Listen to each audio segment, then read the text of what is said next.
I never thought my patriotism would make me a target, but that's exactly what happened when I moved into Oakwood Estates last spring. The neighborhood seemed perfect, well-maintained lawns, friendly neighbors, and a community pool that practically called my name after a long day at the office. What the real estate agent conveniently glossed over was the iron-fisted rule of our Homeowners Association president, Karen Wilcox, a woman in her 50s with a permanently pinched expression and the most meticulously highlighted bob haircut I've ever seen. Moving day went smoothly, and I was eager to make my house feel like home. Among the first things I unpacked was my father's American flag. Dad had served in the military for 30 years, and after he passed away last year, that flag became one of my most treasured possessions. The very next day, I installed a proper flagpole mount on the front of my house and proudly hung the stars and stripes. I was still admiring it when a silver BMW pulled into my driveway with a screech. Out stepped a woman clutching a thick binder labeled HOA Regulations, in what appeared to be custom calligraphy. "Excuse me," she called out with a voice that somehow managed to sound both sickeningly sweet and deeply irritated, "I'm Karen Wilcox, president of the Oakwood Estates HOA. I don't believe you submitted a property modification request form for that installation." She pointed a manicured finger at my flag as if it were an offensive lawn ornament. "Nice to meet you, Karen." "I'm James," I replied with a smile, extending my hand, which she pointedly ignored. "And this isn't a modification. It's just a flag mount." Karen's eyes narrowed as she flipped through her binder with practiced efficiency. Section 8, Paragraph 3 clearly states that all exterior alterations, including decorative items, must receive prior written approval, she said, thrusting the page toward me as if it were a royal decree. "You'll need to remove it until the board reviews your application at next month's meeting." I took a deep breath and explained as politely as possible, "Actually, the Freedom to Display the American Flag Act of 2005 prevents HOAs from restricting homeowners from displaying the American flag. I'd be happy to email you the legislation if you'd like to review it." Karen's face flushed red. "Well, that's," she stammered before regaining her composure. "The flagpole mount is still an unapproved alteration. You'll be receiving a violation notice." With that, she spun on her heel, marched back to her BMW, and drove off. Sure enough, the next day, a formal violation notice was slipped under my door, citing improper installation procedures, and demanding removal within 48 hours or I'd face a $100 fine. Instead of complying, I printed out the federal flag legislation, highlighted the relevant sections, and mailed it to the HOA office with a polite but firm note explaining my rights. I thought that would be the end of it. I couldn't have been more wrong. The following week, I returned home from work to find my flag was different. At first glance, it looked like someone had simply repositioned it, but upon closer inspection, I realized with growing horror that this wasn't my father's flag at all. This was a brand new, much smaller flag. My blood boiled as I immediately checked my security camera footage. There, in high-definition glory, was Karen Wilcox herself, removing my father's flag, tossing it on the ground, and replacing it with what I can only assume was an HOA-approved version. I watched in disbelief as she stomped on my father's flag while struggling to attach her replacement. The footage clearly showed her growing frustrated, eventually throwing my father's flag into the bushes before driving away. I felt sick to my stomach. That flag had been folded with honor at my father's funeral.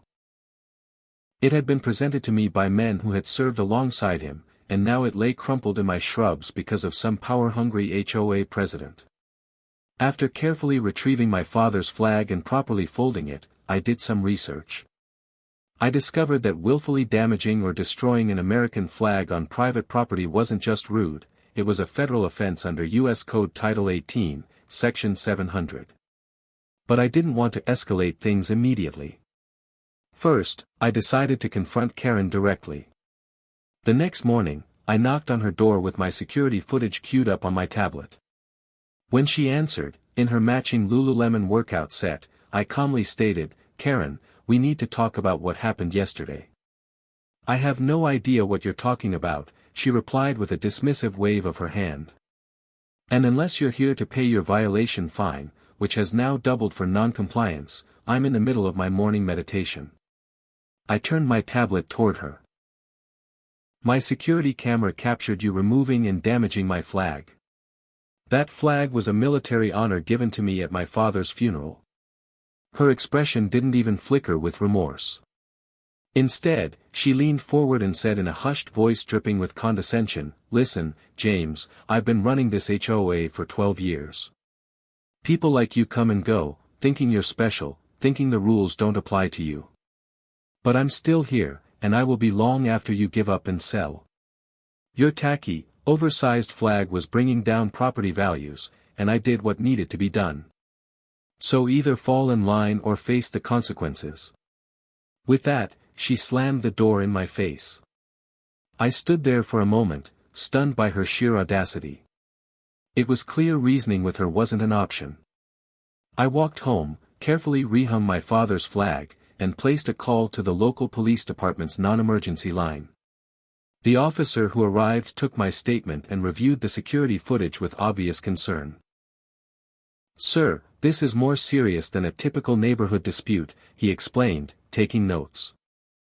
"Willful desecration of the American flag is a federal offense, and the fact that she trespassed on your property and essentially stole your flag compounds the issue. Would you like to press charges?" I hesitated for just a moment.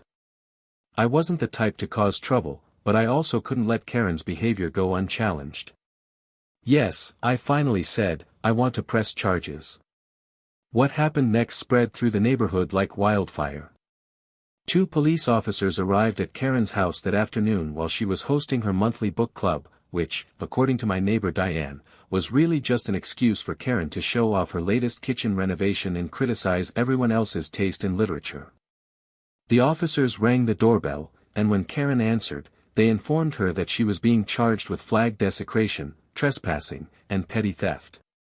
"You can't be serious," Karen shrieked, loudly enough for half the neighborhood to hear. "This is ridiculous. Do you know who I am?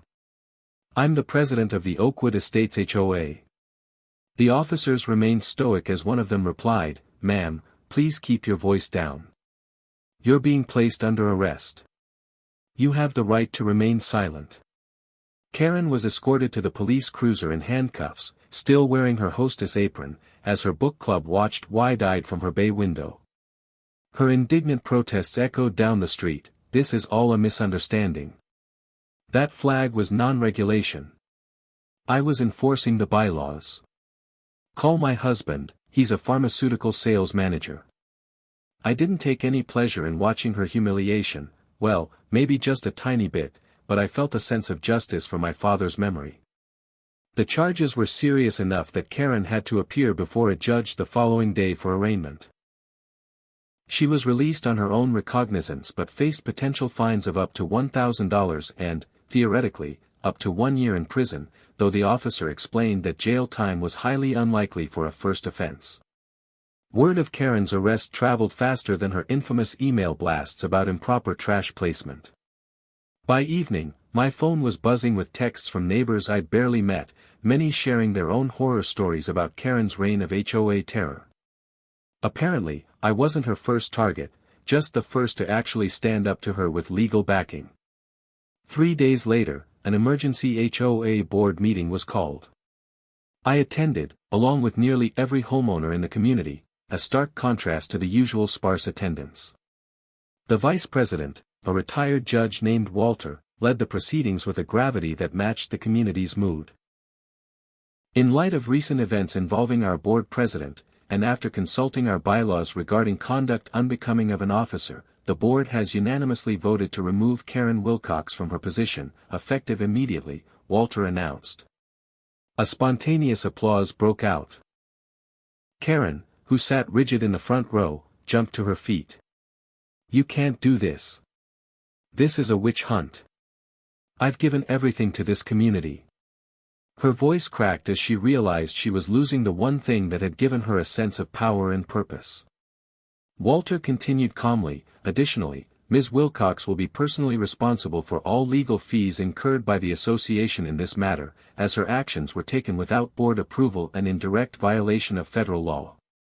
Karen's face drained of color as Walter went on to explain that those legal fees already exceeded $4,000, with more expenses likely as the criminal case proceeded.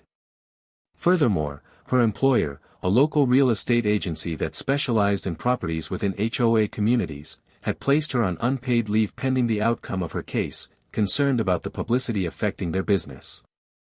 "This is absurd," Karen cried out, her designer handbag clutched to her chest like armor. "I was protecting our property values. Everything I've done has been for this community." Tears smudged her impeccable makeup as the reality of her situation sank in. "You'll all regret this when your home values plummet because of flags and unapproved garden gnomes." No one said a word as she grabbed her things and stormed toward the exit. Just before leaving, she turned back, locked eyes with me, and in a voice trembling with rage and disbelief, declared, "I hope you're happy now. You've ruined everything." The door slammed behind her with such force that the community bulletin board fell off the wall, scattering announcements and regulations across the floor, a fitting metaphor for the collapse of her authority.